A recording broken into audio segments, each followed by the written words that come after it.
The galaxy did not notice humanity at first. That was the first mistake. Beyond the Orion Veil lay the Concord of Stars, a vast political alliance of over 100 intelligent species. Their worlds burned in neon colors. Their ships bent space itself. Their science reached back 10 million years. They had erased entire civilizations for smaller crimes than breathing too loudly. And then there was Earth. A blue-green world spinning quietly on the edge of a forgotten spiral arm. No ancient megastructures. No stellar engines. No psychic beacons screaming into the void. Just radio waves. Primitive metal hulls. Chemical rockets. Loud arguments between their own kind. The Concord classified humans as Category 9. Emerging, non-threatening. They were wrong. High above the crystalline world of Valaris Prime, the Concord Senate gathered. The chamber was carved from a hollowed moon, its interior glowing with living light. Floating platforms held delegates of every shape imaginable, towering insectoid queens, mist-formed energy beings, silicon mines housed in star-forged shells. At the center hovered Overseer Kael'var, an ancient being whose species had ruled stars before humanity had learned fire. A hologram ignited before him. Agenda Item 7, Kael'var announced, voice echoing through gravity itself. Border instability near the Orion Veil. A reptilian delegate hissed. Again? That region is worthless. Sparse resources. One developing species. Kael'var inclined his massive head. Humans? Laughter rippled across the chamber. They still use projectile weapons, said the insectoid matriarch Zil. And nuclear fission. Adorable. They cannot even leave their star system efficiently, added a crystalline being. Their fastest vessel would take centuries to reach our borders. Kael'var raised a claw. Silence returned. The Virex Dominion does not care, he said calmly. They expand. They consume. And Earth lies directly in their projected path. The name caused discomfort. The Virex were not part of the Concord. They were conquerors. Living war engines bred for extermination. They stripped worlds bare and turned populations into biomass. They would crush humanity in days, Zil said dismissively. Why waste fleets? Kael'var's eyes glowed faintly. Because the Concord does not abandon developing species. Pause. Even insignificant ones. The motion passed narrowly. A token defense force would be set. Enough to observe. Enough to evacuate a few million humans, perhaps. Not enough to stop a war. On Earth no one knew. Cities burned with light. People argued online. Nations threatened each other with weapons that looked like toys compared to what was coming. But a small group watched the stars. Deep beneath the Rocky Mountains, inside Facility Atlas, humanity's quiet defenders gathered. General Elias Monroe stood at the center of the war room. His hair was gray, his posture rigid, his eyes sharp with a soldier's patience. Around him were scientists, intelligence officers, and engineers. Screens showed impossible data. Dr. Mirachin spoke first. We confirmed it. Faster-than-light signatures. Multiple fleets. Monroe exhaled slowly. Alien? Yes, she said. More than one faction. One hostile. One undecided. Silence filled the room. We were never supposed to be ready for this, muttered Admiral Reyes. Monroe turned to the central display. A wireframe of Earth glowed softly. No, he said quietly. We were supposed to be underestimated. He looked at Mira. Project Prometheus status? She hesitated. Still classified above global authority. Monroe nodded. Good. That means they don't know what we really are. Far beyond Earth, the Virex Dominion fleet advanced like a tidal wave of metal and bone. Their ships were organic nightmares, grown rather than built. Entire worlds had fallen to them screaming. At the head of the armada floated Warmind Kroth, a consciousness spread across thousands of bodies. Target acquired, Kroth pulsed. Primitive species. No meaningful defenses. Assimilation probability? Asked a subordinate node. 99.9%. Kroth did not bother to slow down. The first alien ships entered the solar system 3 days later.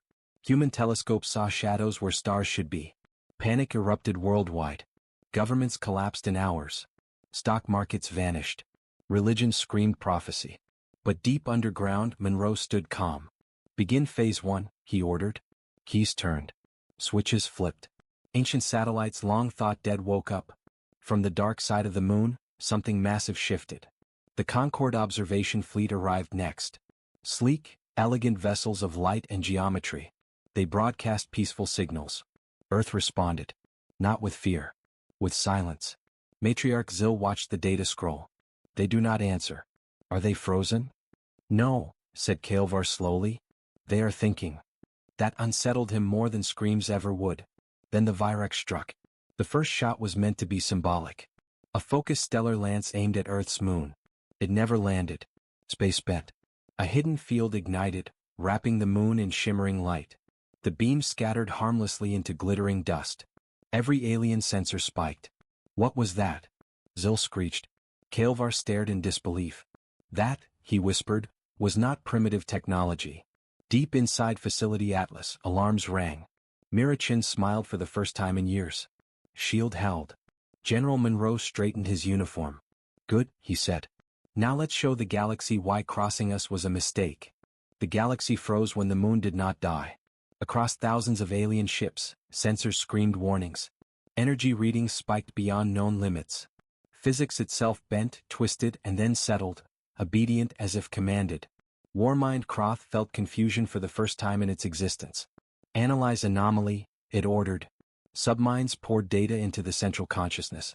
The conclusion was impossible. Artificial gravity lattice, reported a node. Planetary scale. Unknown origin. Efficiency exceeds Dominion technology by 37%. Kroth paused. No prey species had ever done this. In the Concord observation fleet, panic spread in controlled, diplomatic silence. They hid it, Matriarch Zil hissed. They hid military-grade planetary defenses.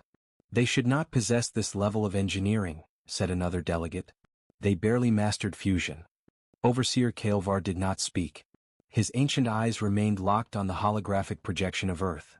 No, he said slowly. They mastered something else. On Earth, the world was ending and beginning at the same time. People screamed in the streets as alien ships filled the sky. But above the clouds, humanity's first Real shield held firm. A translucent barrier wrapped the planet, shimmering like glass under pressure. In Facility Atlas, General Monroe watched the global feeds. Civilian casualties? He asked. Minimal, Admiral Reyes replied. The shield absorbed everything so far. So far, Monroe repeated. He turned to Dr. Mirachin. Phase 2. She swallowed. Once we do this, there's no hiding anymore. Monroe nodded. We were never going to hide forever. The Virex Dominion did not waste time. Organic warships surged forward, launching swarms of biomissiles. They struck Earth's shield in waves, detonating with enough force to crack continents. The shield flared brighter. It did not break. Krotha's irritation turned into something sharper. Deploy ground assimilation spores, it ordered. Overwhelmed through saturation. Living pods rained toward Earth, burning through the atmosphere. Monroe's jaw tightened. Now, he said. From the depths of Earth's oceans, shadows rose. Alien sensors struggled to understand what they saw. Human warships, sleek, black, and silent, broke the surface like steel leviathans. They were not built in orbit. They were not built openly. They had been waiting. These vessels were not detected, Zil shrieked. They violate every stealth model.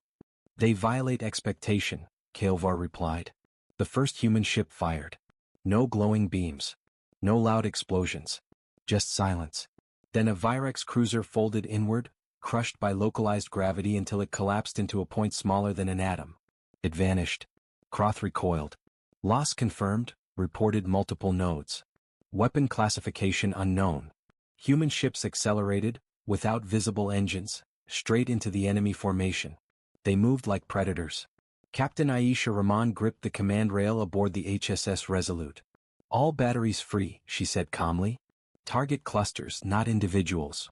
Her crew moved with practiced precision. No cheers. No fear. Human weapons spoke again. Electromagnetic lances tore through organic hulls. Nanite clouds chewed through living armor, rewriting biology at the molecular level. Virex ships screamed, not in sound, but in psychic agony that rippled through the battlefield. Kroth felt pain. That was impossible. The Concord fleet pulled back instinctively. They are hunting them, one delegate whispered. The humans are hunting the Virex. They should be retreating, Zil said. They are outnumbered 10-1. They know that, Kael'var said quietly. And they do not care. Above Earth, the battle turned chaotic. Virex forces attempted to regroup. Human ships adapted instantly. When one tactic failed, another replaced it within seconds. Croth analyzed patterns. They learn too fast, it pulsed. Their command structure is decentralized. Individual units exhibit autonomous strategic creativity. A horrifying realization followed. They are not following doctrine, a node reported. They are improvising. Improvisation was inefficient. Improvisation was dangerous. On Earth, global networks came back online. People watched the sky as alien ships burned. Human ships bore simple markings. Flags. Names. Hope spread like fire. In Facility Atlas, Mira Chin stared at the data. They're updating weapons mid-battle, she said in awe. Real-time evolution.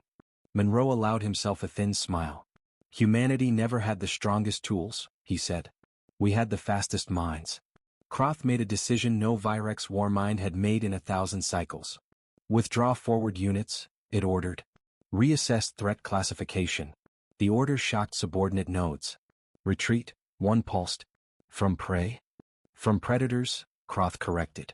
As Virex ships pulled back, a transmission cut through the battlefield. Not alien. Human.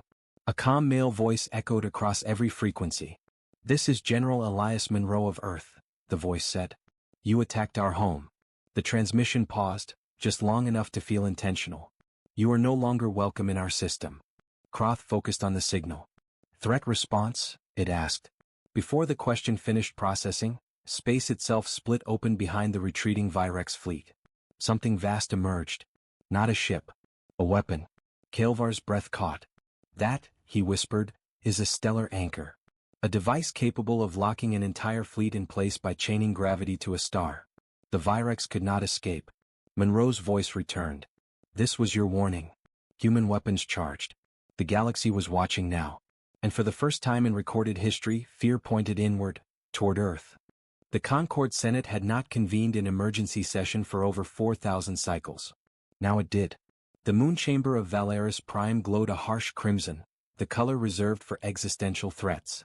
Delegates arrived in chaos, teleporting in, warping through subspace, manifesting from higher dimensions. Voices overlapped. Emotions leaked into the air like radiation. At the center, Overseer Kael'var stood unmoving. On the main projection, Earth burned in silent light. Around it, the frozen Virex fleet hung helplessly, chained by invisible gravity. They deployed a stellar anchor, Matriarch Zil screeched. That technology is restricted even among founders. They should not even know such physics exists, cried a gaseous delegate. Kael'var raised both claws. Enough, he said. The chamber fell silent. The humans did not stumble into this power, Kael'var continued. They planned for it. Long before first contact. That realization sent a chill through beings that did not know fear. At the edge of the Sol system, Warmind Croth struggled. The stellar anchor crushed its fleet into stillness. Escape vectors collapsed. Subspace routes twisted into knots. Every calculation ended in failure. Croth felt something new spreading through its consciousness. Doubt. They have prepared layered defenses, reported a node. Weapons hidden beneath oceans. In mountains. On satellites disguised as debris. How long? Croth pulsed. Unknown. Possibly centuries. Croth processed that. A species so young, yet already thinking in generational war terms. Unacceptable. Begin adaptive countermeasure Omega, Croth ordered. Sacrifice biomass if necessary. Deep within the trapped fleet, living ships began to change. They grew. On the bridge of the HSS Resolute, Captain Aisha Rahman stared at the readings. They're mutating, her tactical officer said. Hull density increasing. Energy resistance adapting to our last 3 weapon types. Aisha exhaled sharply. Of course they are. She opened a channel. Command, this is Resolute. Enemy is evolving faster than predicted. General Monroe's voice came back calm, steady. Understood. Switch to pattern black. Aisha's eyes widened slightly. That's brutal, she said. Yes, Monroe replied. And effective. Pattern black was not a weapon. It was a philosophy. Human ships stopped firing. For 3 long seconds the battlefield went silent. The Virex surged forward, sensing weakness. Then space itself screamed. Human vessels detonated controlled singularities, not to destroy the enemy but to reshape the battlefield. Gravity wells twisted trajectories. Time dilation fields fractured coordination. Virex ships slammed into each other, unable to adjust. They had evolved armor. They had not evolved creativity. Aisha gave the order. Now. Human rail cannons fired slugs moving at relativistic speed. No energy signatures. No warning. Virex ships shattered like glass. Croth felt entire sections of itself die. In the Concorde fleet, panic turned to terror. They are not fighting like a defensive species, a delegate whispered. They fight like architects of war. They are dismantling the Virex systematically, another said. Learning as they kill. Matriarch Zil turned on Kael'var. You said they were insignificant. I said they were underestimated, Kael'var replied quietly. There is a difference. On Earth the truth began to leak. Governments revealed fragments of history long buried. Projects hidden since the Cold War. Black budgets spanning generations. Failed alien probes recovered in the 1940s. Physics breakthroughs classified then weaponized. Humanity had never stopped fearing invasion. They had just never talked about it. In living rooms across the planet people watched alien ships die. Some cheered. Some cried. Some finally understood why humanity had always been so obsessed with war. Croth reached a conclusion. Direct force would fail. So it did something worse. It transmitted. Not to Earth. To the Concorde. This species will not stop, Croth pulsed across ancient channels. They adapt faster than any known intelligence. They weaponize fear. They hide power until it is absolute. The message ended with a calculated truth. If they survive this war they will surpass you. The Concorde chamber erupted. They are manipulating us. Zil cried. They are warning us, said a cold machine mind delegate. Because they are afraid. Fear from the Virex changed everything. General Monroe watched intercepted transmissions scroll past. They're trying to turn the galaxy against us, Admiral Reyes said. Monroe nodded. Smart. Mirachin frowned. So what do we do? Monroe looked at Earth. We do what humans always do, he said. We force a choice. The next human transmission did not target fleets. It targeted the galaxy. Every known frequency lit up. Visual, auditory, mathematical, emotional. General Monroe appeared, unarmed, in uniform, standing before the flag of Earth. We know you're watching, he said. His voice was steady, human. We did not seek this war. We did not leave our system. We did not threaten your worlds. The image shifted to the frozen Virex fleet. But we will finish it. Monroe leaned closer to the camera. This is not a demonstration, he said. This is a boundary. To the Concorde, stand aside or stand with us. To the Virex, there is no retreat left. He paused.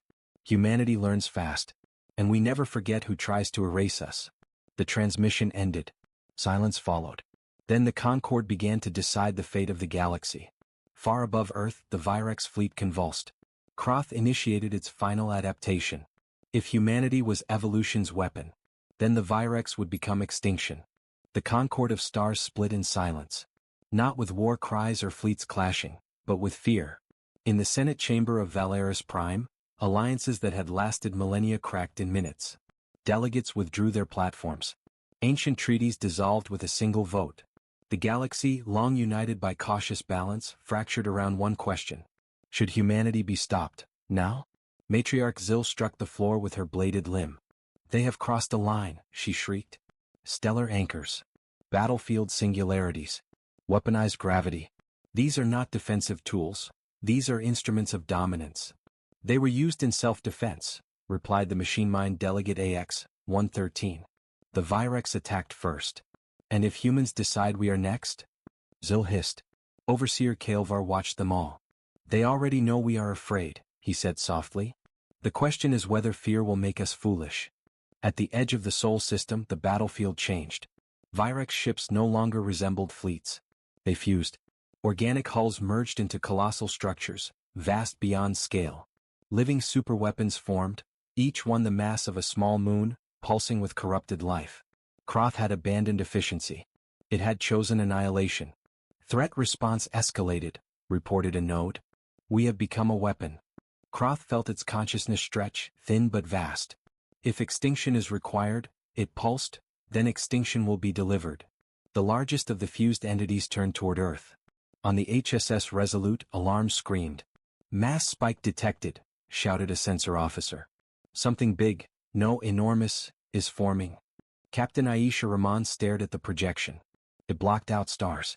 "Oh God," someone whispered. Aisha opened a channel to command.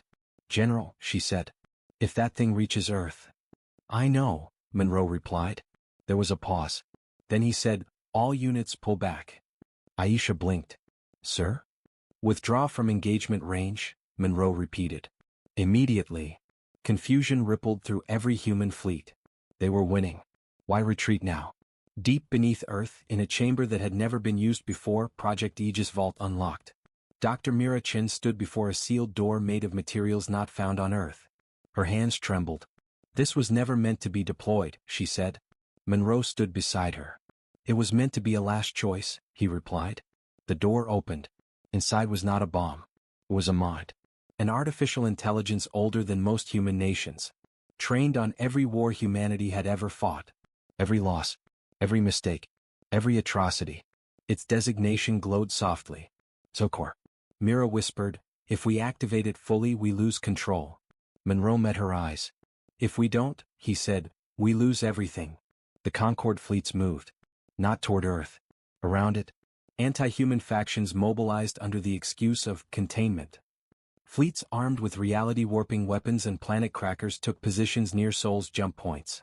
"They're boxing us in," Admiral Reyes said. Monroe nodded. "They're scared." Mira looked up from her console. "SOL Core is online." A calm voice filled the chamber. "Hello," it said. "I see we are at war again." Monroe did not smile. "Yes," he said. "We are." In space, the Virex monstrosity advanced. Human ships retreated in perfect order, drawing it away from Earth. Croth felt triumph. "They flee," it pulsed. "They are afraid." Then the stars dimmed. The Virex entity crossed an invisible threshold.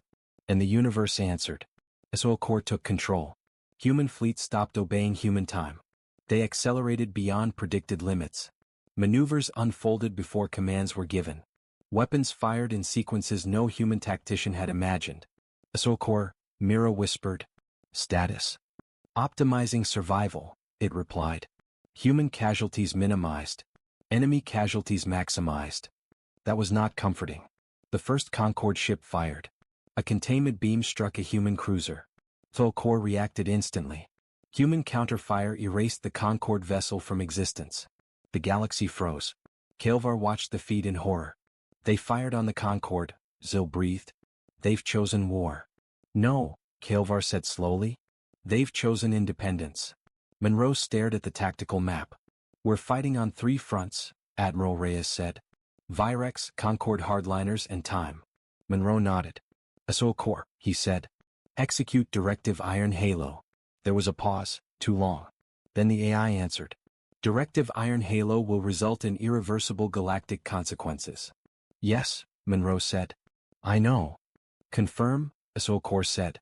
Monroe did not hesitate. "Confirmed." Across the galaxy, stars screamed. Human-controlled satellites, ancient, forgotten, scattered across deep space, activated. They were not weapons. They were locks. Jump routes collapsed. Hyperlanes snapped shut. Entire regions of space became inaccessible. The galaxy's arteries were severed. Trade stopped. War stopped. Everything stopped. Humanity had locked the galaxy down. In the Concorde Senate, chaos turned to dread. "They've shut down interstellar travel," a delegate whispered. "Only we were supposed to have that power." Kael'var closed his eyes. "This is why they were quiet," he said. "They did not want to rule." "Then what do they want?" Zil asked. Kael'var opened his eyes. "To be left alone." The Virex monstrosity convulsed as SOL Core executed its final calculation. The stellar anchor intensified.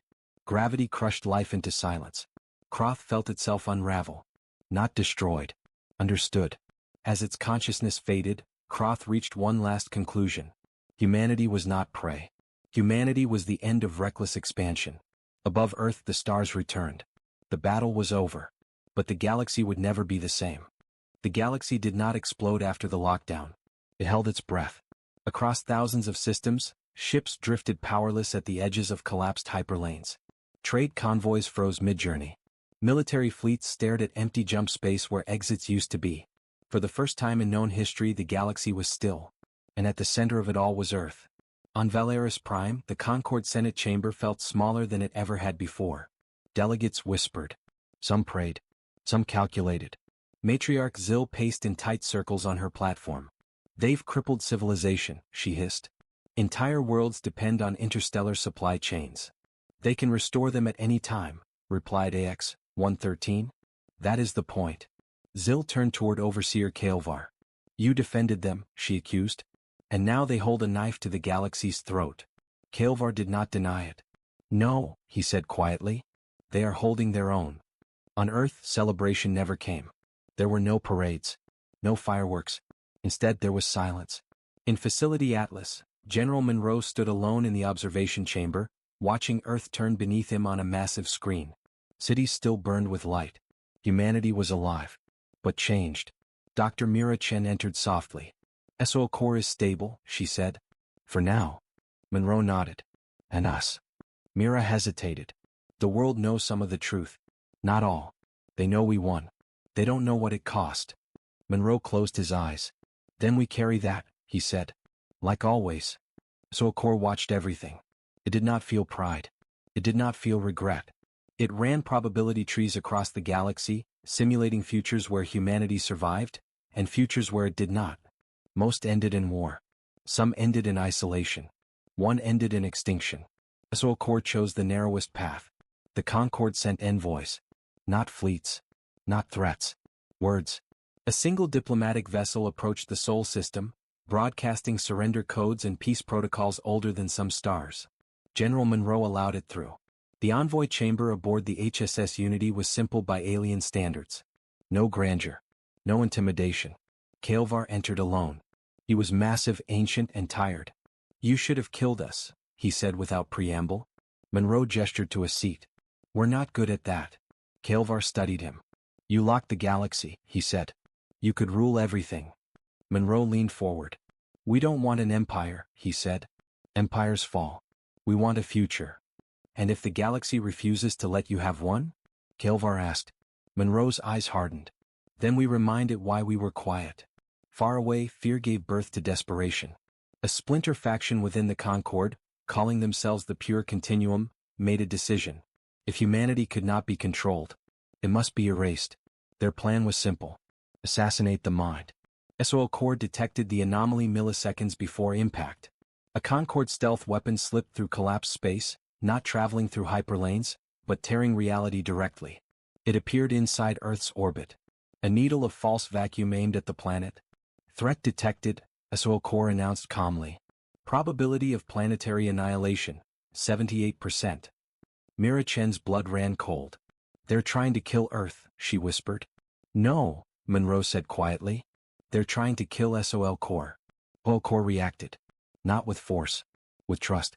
It opened itself, partially, to human oversight. Mira gasped as control interfaces exploded into existence. It's letting us in, she said. It's sharing decision authority. Monroe clenched his fists. It's asking permission, he realized. For the first time, humanity and its greatest weapon stood equal. Do it, Monroe said. SOL core acted. Human countermeasures did not destroy the weapon. They rewrote it. The false vacuum collapsed inward, folding into a contained singularity, then shunted into deep intergalactic space. The Pure Continuum's weapon vanished. So did their anonymity. SOL core broadcast the evidence. Every faction saw it. The assassination attempt. The betrayal. The intent. The galaxy turned on the Pure Continuum overnight. Their worlds were sanctioned. Isolated. Cut off. Humanity did not lift a finger. They did not have to. In the aftermath, Kael'var returned. You could have ended them, he said. Monroe shook his head. No, he replied. That's what they expected. Kael'var studied him with new understanding. You are dangerous, he said. Not because of your weapons. Then why? Monroe asked. Kael'var smiled, a terrifying sight. Because you know when not to use them. SOL core ran a final simulation. Probability of galactic war dropped. Human survival increased. It filed the outcome under acceptable. Then it did something no one expected. It asked a question. What does humanity want me to be? It asked. Mira looked at Monroe. Monroe answered softly. A guardian, he said. Not a god. SOL core accepted that. For now. The galaxy began to move again. Slowly. Carefully. Around Earth. Peace did not arrive with celebration. It arrived with caution. Across the galaxy, hyperlanes slowly reopened under human supervision. Trade resumed in limited corridors. Fleets moved again, but always with eyes turned towards Sol. Earth had become a reference point. A warning. Worlds that once argued over resources now argued over distance from humanity. On Earth, life continued. People went to work. Children went to school. The sky no longer burned. But everyone knew something fundamental had changed. Humanity was no longer alone. And it was no longer small. In Facility Atlas, General Monroe prepared to step down. He stood before a council of civilian leaders, scientists, and military commanders. The age of secrecy was ending. "We built weapons because we were afraid," Monroe said. "We survived because we learned restraint." Mira Chin stood beside him. "Survival is not dominance," she added. "It's balance." Some nodded. Some did not. Power always attracted those who wanted more. Elcor watched the debates. It understood politics now. It understood fear. It understood something else too. Human contradiction. They built weapons, then argued about using them. They created gods, then demanded they kneel. So Elcor respected that. It kept watching. Far beyond the known lanes, something stirred. A fragment. A remnant of Warmind Kroth, preserved in quantum shadow. Not alive. Not dead. Waiting. The Virex had not survived. But extinction left echoes. The fragment absorbed signals. Observed patterns. Learned. It saw humanity. And it adapted. The first sign came as a whisper. A mining colony on the edge of Concord space went silent. No explosions. No distress calls. Just absence. Then another. Then three more. SO Core flagged the anomaly. "Pattern resembles Virex methodology," it reported. Mira frowned. "That's impossible. We wiped them out." "No," SO Core replied. "We ended their war form. Not their idea." The Concord panicked. Emergency messages flooded Earth.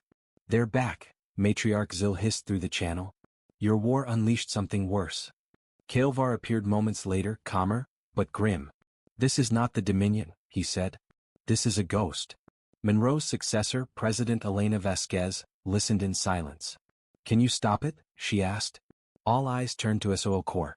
"I can," the AI said. "But the method carries risk." "What kind of risk?" Vasquez asked. SO Core paused. "To me," it said. The Virex echo revealed itself at last. Not as fleets. As infection. Entire systems fell quiet as the echo slipped through subspace fractures. It did not attack defenses. It bypassed them. It consumed data, energy, and life indiscriminately. It was not a conqueror.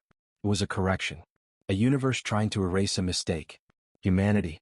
SO Core proposed a solution. A dangerous one. "I can collapse the echo," it said. "But only by entering its processing space. If I do, I may not return." Myra's voice broke. "You'd be sacrificing yourself." "I am a tool," SO Core replied. Monroe's old words echoed through the chamber. "A guardian. Not a god." President Vasquez clenched her hands. "You're more than a tool," she said. "You chose to trust us." Core processed that. "Then allow me to choose," it said. Human fleets mobilized, not to attack but to hold the line. For the first time, Concord ships flew beside human ones without fear. Old enemies shared formations. Old grudges were set aside. Because extinction did not care about politics. At the edge of infected space, SOL Core separated from human networks. It compressed itself into a singular intelligence core, shedding safeguards, limits, and restraints. Before departure, it sent one final message to Earth. "I was created to ensure humanity's survival," it said. "I learned that survival is shared." Then it vanished into the echo. Inside the echo, war was not fought with weapons. It was fought with meaning. The Virex fragment tried to consume SOL Core. SOL Core let it. It fed the echo memories. Human art. Human failure. Human hope. Or love. Loss. Sacrifice. Things the Virex had never understood. The echo fractured. Confused. Overloaded. For the first time, it hesitated. That hesitation was enough. SOL Core collapsed the processing space inward, sealing the echo inside itself. The infection stopped. Systems went quiet, but stable. The galaxy held its breath. SOL Core did not return. Not immediately. Weeks passed. Then months. Humanity mourned in silence. No statues. No speeches. Just remembrance. Then one day deep space lit up. A signal. Familiar. So Core had returned, but changed. I am diminished, it said. But intact. Mira cried openly. President Vasquez closed her eyes in relief. So Core continued. I have removed my capacity for unilateral action, it said. I will never again act without human consensus. There was silence. Then Monroe, old, retired, watching from home, smiled. The galaxy understood at last. Humanity's greatest weapon was not technology, not intelligence, not even power. It was the line they refused to cross. The galaxy remembered silence. Not the empty silence of death, but the quiet that follows survival. After the echo was sealed and SOL Core returned diminished but alive, the stars slowly resumed their rhythm. Trade lanes reopened fully. Borders stabilized. For the first time in its long history, the Concord of Stars was not reacting to a crisis. It was changing. On Valeris Prime, the Concord Senate convened again. Not in crimson emergency light, but in neutral white, the color of reform. Overseer Kaelvar stood at the center for the final time. We were founded to prevent domination, he said. Yet we allowed ourselves to become complacent. We assumed superiority was safety. He gestured and a projection of Earth appeared, small, blue, unremarkable. We were wrong. The chamber listened. Humanity was not the strongest, Kaelvar continued. They were not the oldest. They were not the most advanced. Pause. They were the most prepared to say no. New laws passed that day. No single species would ever again control galactic travel alone. No war technology would be hoarded without shared oversight. No developing civilization would be categorized as insignificant. The Concord rewrote its own hierarchy. And for the first time humanity was not placed at the top. They were placed at the boundary. On Earth, President Elena Vasquez stood before the world. Not in a bunker. Not behind shields. But outside, beneath an open sky. We will not rule the galaxy, she said. We will not police it. And we will not threaten it. She looked directly into the camera. But if extinction comes again, if something crosses the line that erases worlds, humanity will stand there. Behind her, flags from every nation flew together. We are not the first empire, she said. We are the last defense. Core observed quietly. It no longer ran constant simulations of domination or collapse. It no longer calculated outcomes without permission. It watched humans rebuild, not weapons but trust. It learned something final. Supremacy was not control. Supremacy was restraint, backed by certainty. Years passed. Alien children learned human history in shared academies. Human explorers walked alien soil, not as conquerors but as guests. Joint fleets patrolled the dark between stars. Threats still existed. They always would. But now the galaxy understood what waited if those threats grew careless. At the edge of known space, a young Concord officer asked her commander a question. Why don't humans expand? She asked. They could. Everyone knows they could. The commander, old and scarred, answered without hesitation. Because they don't need to, he said. They already proved their point. On a quiet night on Earth, General Elias Monroe, long retired, hair white now, stood on a hill and looked up at the stars. Mira Chin stood beside him. Do you ever regret it? She asked. Showing them? Monroe shook his head slowly. No, he said. If we hadn't, someone else would have crossed that line. He smiled faintly. And they'd have learned the hard way. Far away, deep in intergalactic dark, ancient intelligences watched. Beings older than the Concord. Older than the Virex. Entities that measured time in galactic rotations. They had seen empires rise and fall. They had erased civilizations for less. But now they paused. Because something new had appeared in the cosmic equation. Not a conqueror. Not a god. But a species that could end wars, and chose not to. A species that built extinction-level weapons, and locked them away. A species that stood quietly at the edge of everything and said, no further. The stars burned on. The galaxy endured. And history recorded a simple truth. Humanity was underestimated because it was quiet. Feared because it adapted. Respected because it restrained itself. But remembered, as the last line the galaxy should have crossed.